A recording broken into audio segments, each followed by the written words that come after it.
The others are not there, unless they are among the crowds, and I cannot see them. The sermon has already started. I understand that it is the Sermon of the Mount, but the Beatitudes have already been proclaimed.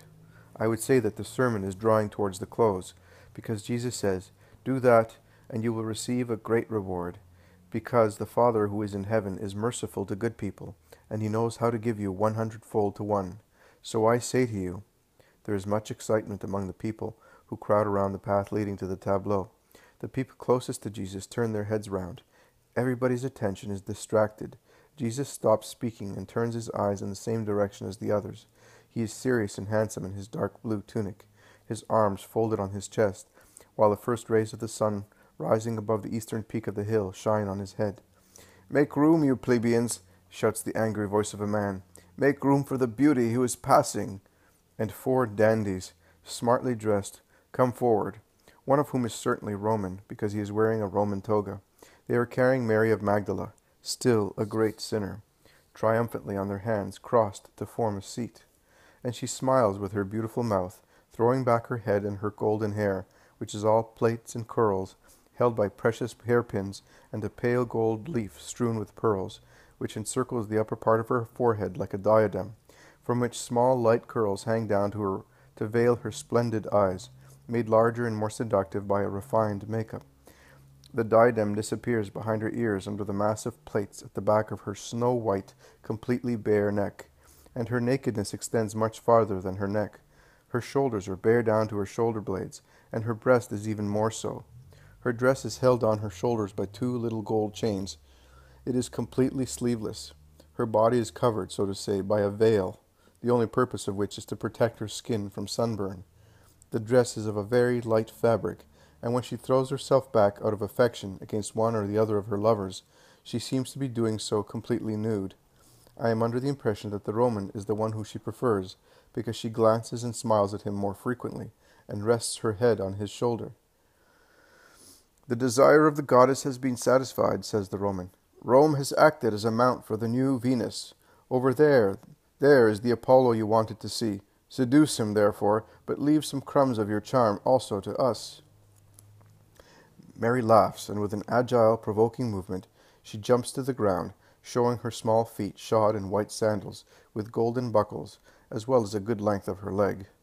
Then her dress covers her whole body. It is in fact a very wide one of snow-white wool, as thin as a veil, held tight at the waist, very low near her sides by a large belt made of supple gold bosses, and she stands on the green tableland, where there is a vast amount of lilies of the valley and wild narcissi, like a flower of flesh, an impure flower, which has opened there by witchcraft.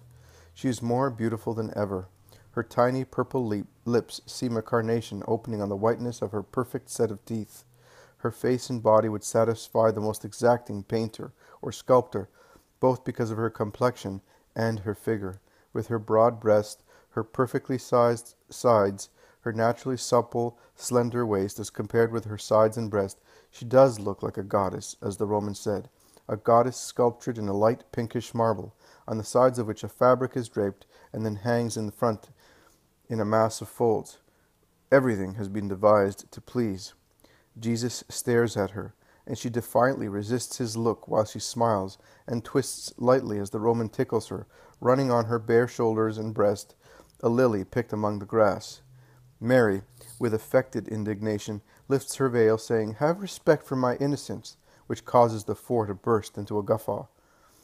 Jesus continues staring at her. As soon as the noise of the laughter fades away, Jesus resumes speaking as if the apparition of the woman had kindled the flame of the sermon, which was losing intensity in its conclusion, and no longer looks at her. He looks instead at his audience, who seem embarrassed and scandalized at the event. Jesus says, "I told you to be faithful to the law, to be humble and merciful, to love not only your brothers by the flesh, but also those who are brothers because they were born, like you, of man. I told you that forgiveness is better than hostility, that compassion is better than stubbornness. But now I tell you that you must not condemn unless you are free from the fault you wish to condemn. Do not behave like the scribes and Pharisees, who are severe with everybody except themselves, who call impure what is exterior, and can only contaminate what is exterior. and then they receive impurity in the very depths of their hearts. God does not stay with the impure, because impurity corrupts what is property of God, souls, and in particular the souls of children who are angels spread over the earth. Woe to those who tear off their wings with the cruelty of devilish beasts, and throw those flowers of heaven into the mire, by letting them taste the flavor of material things. Woe! It would be better if they died, struck by thunderbolts, rather than commit such sin.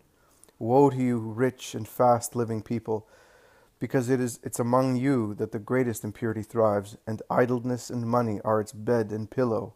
You are now sated. The food of concupiscence reaches your throats and chokes you. But you will be hungry, and your hunger will be terrible, insatiable, and unappeasable forever and ever. You are now rich.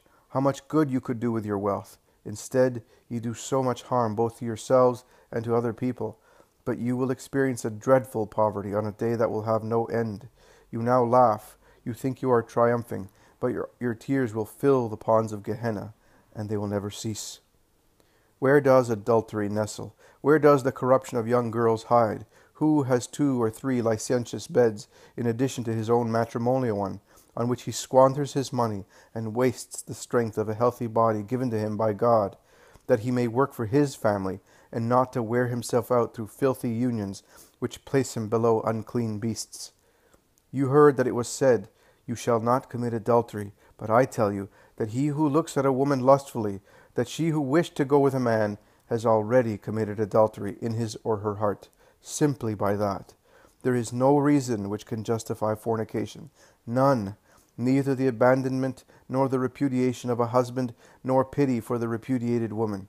You have one soul only. When it is joined to another soul by a pact of faithfulness, it must not lie. Otherwise, the beautiful body for which you sin will go with you, O impure souls, into the inexhausted fire.